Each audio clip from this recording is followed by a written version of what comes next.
Hello family, जय Shri Shyam. Welcome to our channel. तो आज हमारे बीएसटी की वीडियो का है पार्ट 4, जिसमें हम पढ़ने वाले हैं इकोनॉमिक एनवायरनमेंट इन इंडिया। तो अगर अभी तक आपने हमारे पार्ट 1, 2, 3 को नहीं देखा है तो प्लीज़ जाइए और फटाफट देख लीजिए। So let's get started. तो हमारा टॉपिक है economic environment in India. The economic environment in India consist of various macro level factors related to the means of production and distribution of wealth which have great impact on business and industry। इसका मतलब कि हमारी जो Indian economy है उसमें ऐसे बहुत सारे छोटे फैक्टर्स हैं जो कि हमारे प्रोडक्शन को और है ना जो हमारी वेल्थ है जो कि रिच और पुअर लोगों के बीच में डिस्ट्रीब्यूटेड है उस पर इम्पैक्ट करते हैं। जैसे कि this includes a stage of economic development of country, जैसे कि इकोनॉमिक डेवलपमेंट हमारी कंट्री का जो हो रहा है उसकी stage. The economic structure in the form of mixed economy which recognise the role of both public and private sector. जो हमारी इकोनॉमी है उसमें हमें पता है कि मिक्स्ड इकोनॉमी है, यानी कि जिसमें हम पब्लिक सेक्टर और प्राइवेट सेक्टर दोनों को ही इम्पोर्टेंस देते हैं।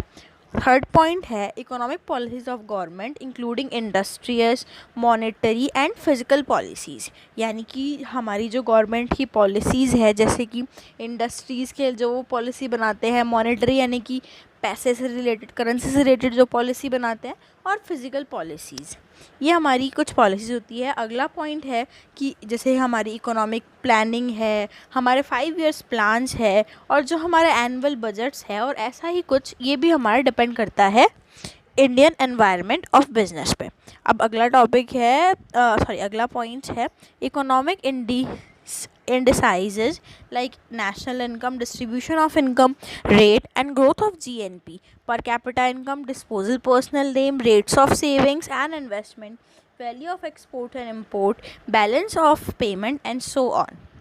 यानी कि ये हमें लोगों को शो करते हैं हमारी नेशनल इनकम यानी कि राष्ट्रीय इनकम, और जो हमारी जो इनकम है उसकी क्या डिस्ट्रीब्यूशन रेट है, और हम लोग का जो जीएनपी है वो कैसे इंक्रीज़ हो रहा है, और पर पर्सन की क्या इनकम है, और ये सब जैसे कि हमारी कितनी सेविंग्स है प्लस हमारा कितना इन्वेस्टमेंट है, ये सब भी डिपेंड करता है। अगला है इंफ्रास्ट्रक्चर फैक्टर्स, जैसे कि बिल्डिंग्स है, हमारे फाइनेंशियल इंस्टीट्यूशंस है, बैंक है, ट्रांसपोर्ट सिस्टम है, और जो हमारी कम्युनिकेशन फैसिलिटी है, टेलीकम्युनिकेशन फैसिलिटी है, और भी बहुत कुछ। Business enterprises in India realise the importance and impact of the importance and impact of the economic environment of their working। हमारे जो इंडिया में जो बिजनेस एनवायरनमेंट है वो एक इम्पॉर्टेंट रोल प्ले करते हैं हमारे देश के आर्थिक एनवायरनमेंट पे और उनकी वर्किंग्स पे। Almost all the company reports presented by their chairpersons devote considerable attention to the general economic environment prevailing in the country and an asset of its impact on their companies। यानी कि जो हमारा business environment है और जो हमारे जैसे company की जो रिपोर्ट्स है, जो कि हमारे जो चेयरपर्सन्स होते हैं, जो हाई पोस्ट पे होते हैं, वो हम लोग को इसको काफ़ी ज़्यादा अटेंशन देते हैं एनवायरनमेंट को जो कि हमारी कंट्री में हो रहा है, और जिससे कि हमें पता चलता रहता है इनके जो इम्पैक्ट है कंपनीज़ पे उसके बारे में। The economic environment of business in India has been steadily changing mainly due to the government policies at the time of independence. यानी कि जो हमारा एनवायरनमेंट है इंडिया का बिजनेस एनवायरनमेंट वो मेनली चेंज हो रहा है क्योंकि हमारे जो गवर्नमेंट है, जो इंडिपेंडेंस हमारी आज़ादी के टाइम पे उन्होंने काफ़ी सारी पॉलिसीज़ चेंज करी थी। जैसे कि नंबर 1 पॉलिसी है, जो इकोनॉमी है वो हम लोगों के लिए मोस्टली डिपेंड करती थी हमारा जो एग्रीकल्चर यानी खेती बाड़ी है, और हमेशा रूरल यानी कि गांव से रिलेटेड ही थी। और हम लोग को पता है कि उस टाइम पे 70% यानी कि 70% जो हमारी वर्किंग पॉपुलेशन यानी कि जो काम करने लायक जनता थी वो सब के सब हमारा खेतीबाड़ी में ही इंक्लूड थे, और जो 85% ऑफ पॉपुलेशन थी वो हमारी उस टाइम पे गांव में रहती थी।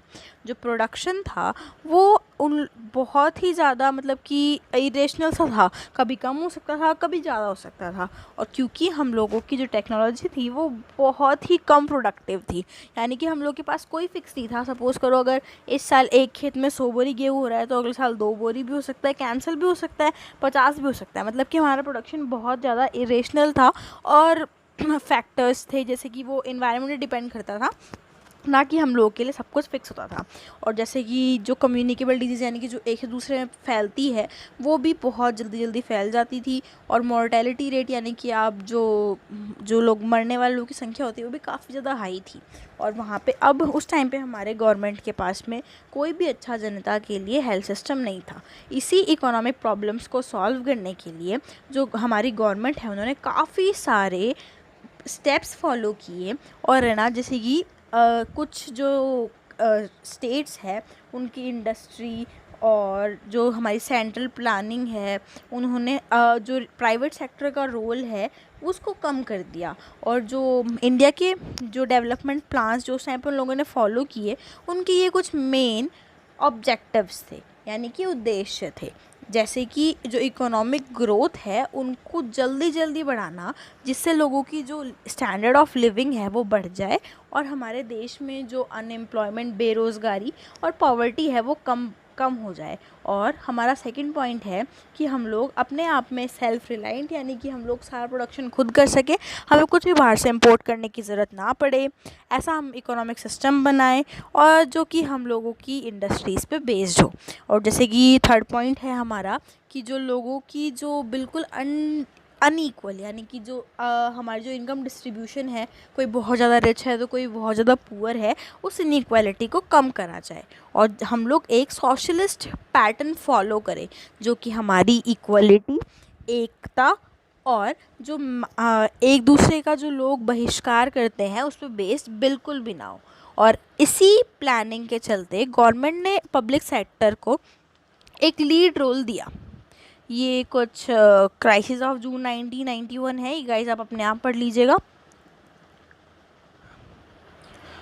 Infrastructure industries where the private sector was broadly given the responsibility of developing consumer goods industry, यानी कि जो हमारी जो गवर्नमेंट है उन्होंने पब्लिक सेक्टर को ये दिया कि वो जो कंज्यूमर गुड्स हैं, यानी कि लोगों के जो रोज़मर्रा की ज़िंदगी में जो काम आने वाले गुड्स है उनकी इंडस्ट्री सेटअप करे और उनको ज़्यादा से ज़्यादा बढ़ाए ताकि वो काम आ सके हमारे।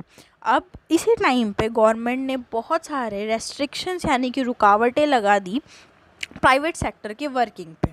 और इंडिया ने एक इकोनॉमिक प्लान है जो कि हम लोग बहुत ज़्यादा मतलब कि रिज़ल्ट्स कुछ खास फेस नहीं करे उस टाइम पे, क्योंकि जब आप सब कुछ प्राइवेट सेक्टर को दे दोगे तो हमें बहुत अच्छे से पता है हमारा प्राइवेट सेक्टर कितना अच्छा है। और इसीलिए हम लोगों को अब इकोनॉमिक पॉलिसी लानी पड़ी 1991 की, जो कि आप इको में भी पढ़ेंगे, इकोनॉमिक रिफॉर्म्स ऑफ 1991। चलो अब इसमें आगे रीड करते हैं। इन 1991 the economy phase a serious foreign exchange crisis, यानी कि जो हमारी 1991 में हमारी जो इंडिया की इकोनॉमिक अर्थव्यवस्था थी उसने बहुत ही ज़्यादा क्राइसिस फेस की। क्राइसिस किसकी? Foreign exchange crisis. इसका मतलब होता है कि जब हम लोग बहुत ज़्यादा इंपोर्ट कर लेते हैं और बहुत ज़्यादा कम एक्सपोर्ट कर पाते हैं हमारी कंट्री से, तो हम लोगों की में करेंसी डिफरेंस आ जाता है। लाइक हम लोग उनको पे कर रहे हैं 100 रुपीज़, पर हमारी कंट्री में सिर्फ आ पा रहे हैं $1 $2 और इस टाइप से। तो हम लोग का जो पेमेंट रेशियो है प्लस रिसीविंग रेशियो है वो बहुत ही ज़्यादा कम हो जाता है। तो ऐसा ही हम लोगों ने कुछ 1991 के टाइम पे फेस किया। High government deficit and rising trends of price despites bumper crops, यानी कि हमारे इंडिया में क्रॉप्स तो बहुत हो रहे थे पर क्योंकि हमारा जो फॉरेन एक्सचेंज रिज़र्व था वो बिल्कुल गिर चुका था, इस वजह से उनकी प्राइजेज़ बहुत ज़्यादा बढ़ रही थी। इसीलिए इकोनॉमिक रिफॉर्म्स को मद्देनज़र रखते हुए गवर्नमेंट ने एक नई इंडस्ट्रियल पॉलिसी लॉन्च करते हैं जुलाई 1991 में। गाइस मैं आपको बता दूं कि ये पॉलिसी लॉन्च हुई थी हमारे जो फाइनेंस मिनिस्टर उस टाइम के थे डॉक्टर मनमोहन सिंह।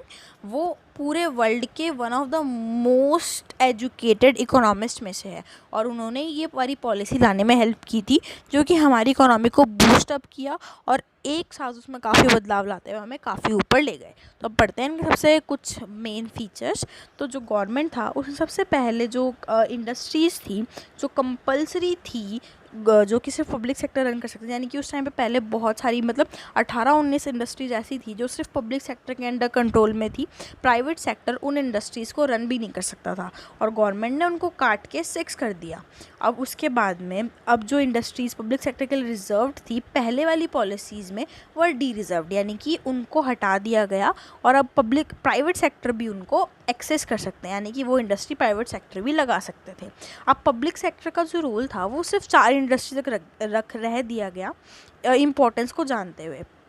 अब जो बहुत सारी जो पब्लिक सेक्टर एंटरप्राइजेस थी उनसे डिसइन्वेस्टमेंट, यानी कि उनसे धीरे धीरे करके पैसे निकालना स्टार्ट किया और प्राइवेट सेक्टर को एनकरेज किया कि वो उसी में पैसे लगाए, क्योंकि प्राइवेट सेक्टर हमें पता है कि वो अपने एम्प्लॉयज़ से पूरा काम लेते हैं, तो इस वजह से वो इंडस्ट्रीज़ थी वो काफ़ी बूस्टअप और ग्रो करने लग गई। अब जो फॉरेन एक्सचेंज कैपिटल थी उनको भी उन्होंने लिबरलाइज कर दिया। अब क्या हुआ कि the share of foreign equity partition was increase and in many activities 100% foreign direct investment was permitted, यानी कि अब जो हम लोगों ने पहले लिमिट कर दिया था कि फॉरेनर्स हम लोगों की कंट्री में इन्वेस्ट नहीं कर सकते, उसको लिमिट कर दिया गया और कुछ जो इंडस्ट्रीज़ थी एक्टिविटी थी उनको तो इवन इतना अलाउ कर दिया गया कि फॉरेन कंट्रीज़ उनमें 100% तक का भी इन्वेस्टमेंट कर सकती है। अब जो परमिशन थी वो काफ़ी ज़्यादा दी गई टेक्नोलॉजिकल अरेंजमेंट को जो फॉरेन कंट्रीज़ हमारे देश में कर सकती थी। Foreign investment promotion board FIPB were set up to promote and channelise foreign investment in India, यानी कि जो ये एक इंस्टीट्यूशन है इसको सेटअप किया गया FIPB, जो कि हम लोगों की जो फॉरेन इन्वेस्टमेंट है इंडिया के अंदर उसको प्रमोट करेगी और चैनलाइज करके उसको सिस्टम से करेगी ताकि हमारी इकोनॉमी है वो बूस्टअप हो सके और ग्रो कर सके। बहुत सारे मेजर्स लिए गए जिससे कि हमारे जो छोटी छोटी प्यारी प्यारी जो इंडस्ट्रीज़ है उनके ग्रोथ के लिए और उनके एक्सपेंशन के लिए, और जो हमारी छोटी छोटी इंडस्ट्रीज़ हैं उनको प्रॉमिस किया गया कि उन्हें हर टाइप की हेल्प प्रोवाइड की जाएगी। और इसीलिए जो हमारी जो लिबरलाइजेशन पॉलिसी थी उसने इन इंडस्ट्रीज़ को जो हमारी लाइसेंसिंग सिस्टम जो कंपल्सरी लाइसेंसिंग सिस्टम था उससे हटवाया, और साथ ही जो हमारा पब्लिक सेक्टर है जो कि स्लो मोशन में काम कर रहा था उसको बॉयकॉट करते हुए प्राइवेट सेक्टर बहुत ही ज़्यादा आगे बढ़ गया और प्राइवेट सेक्टर ने पब्लिक सेक्टर का रोल बहुत कम चीज़ों तक लिमिट करके रख दिया। और हमारी जो कंट्री है उनके अंदर जो फॉरेन एक्सचेंज है उसके लिए भी काफ़ी किया, क्योंकि उन लोगों ने ग्लोबलाइजेशन के अंडर हमारी कंट्री को लिबरलाइज़ किया और जो कंट्रीज़ है उनसे इन्वेस्टमेंट अलाउ कर दिया। गाइस अब अगला टॉपिक पढ़ने वाले हैं लिबरलाइजेशन, इसको आप टिक कर लीजिएगा, ये बहुत ज़्यादा इंपॉर्टेंट टॉपिक है और मोस्टली एग्ज़ाम्स में इन 3 टॉपिक्स में से ही क्वेश्चन आता है, लिबरलाइजेशन, ग्लोबलाइजेशन और प्राइवेटाइजेशन। तो लिबरलाइजेशन पढ़ते हैं। जो हमारे इकोनॉमिक रिफॉर्म्स उस टाइम पे इंट्रोड्यूस किए गए वो इसलिए थे जिससे कि जो हमारे जो बड़े बड़े लैंड ये जो इंडस्ट्रीज़ थी जो कि पब्लिक सेक्टर के अंदर थी इनका जो कंट्रोल है मोनोपोली थी इनको हटा सकें और हम लोग बाकी चीज़ों को कर सकें। और इसके अंदर हमारा फर्स्ट पॉइंट है कि जो abolishing licensing requirement in most of the industries expect a short list, यानी कि जो लाइसेंस की जो रिक्वायरमेंट थी हर इंडस्ट्री को उसको बहुत ज़्यादा लिमिट कर दिया गया और एक बहुत कुछ ही नंबर्स की इंडस्ट्रीज़ रखी गई जिनमें आपको लाइसेंस की ज़रूरत है। यानी कि यह भी हम लोगों को फ्रीडम दे दिया गया कि आप कितना भी बिज़नेस एक्टिविटी कर सकते हो, यानी कि हम लोगों के लिए ना ये कोई अब खास कंपल्सरी नहीं था कि हम लोग गवर्नमेंट को ये चीज़ बताए कि हम लोगों को कितना बिज़नेस करना है, हम हमारा बिज़नेस छोटा करने वाले हैं या बड़ा करने वाले हैं। जो हमारे गुड्स एंड सर्विसेज है उनसे हम लोगों ने रेस्ट्रिक्शंस हटा दिए और जो हमारी गुड्स एंड सर्विसेज है उनकी जो प्राइजेस है उनको फ़िक्स करने में हम लोगों को फ्रीडम मिली। हम लोग के जो टैक्स रेट्स है उनमें हम लोगों को कमी आई और उसके साथ साथ ही बहुत ज़्यादा जो इकोनॉमिक कंट्रोल है जो कि बहुत ज़्यादा गवर्नमेंट के अंडर हो चुका था उससे भी हम लोगों को काफ़ी ज़्यादा फ़ायदा हुआ क्योंकि अब प्राइवेट के अंडर वो आ चुका था। और इसके साथ ही जैसे कि इंपोर्ट और एक्सपोर्ट का जो प्रोसीजर्स है वो भी उन लोगों ने काफ़ी सिंपल कर दिया ताकि हम लोग फॉरेन एक्सचेंज को कर सकें बहुत इजीली। और हमारे जो अच्छे अच्छे गुड्स है जो हमारी प्यारी कंट्री इंडिया बनाती है उसको हम अदर कंट्रीज़ में एक्सपोर्ट करके हम लोग फॉरेन एक्सचेंज इंडिया में ला सकें। और उन्होंने ये बहुत ज़्यादा इजी कर दिया कि हम लोग जो फॉरेन की जो कैपिटल है वो इंडिया में लाए हमारे माल को एक्सपोर्ट करके, और उनकी जो नई नई टेक्नोलॉजी है वो भी हम अडॉप्ट करें। प्राइवेटाइजेशन नया टॉपिक है हमारा, privatisation. The new set of economic reforms aimed at giving greater role to private sector in the nation building process and reduced role to the public sector। यानी कि जो प्राइवेटाइजेशन था उसने काफ़ी ही ज़्यादा हेल्प किया हमारे प्राइवेट सेक्टर को, हमारी जो नेशनल है, हमारी जो राष्ट्र है उसको बनाने की प्रोसेस में, और जो पब्लिक सेक्टर है उसका रोल काफ़ी कम कर दिया।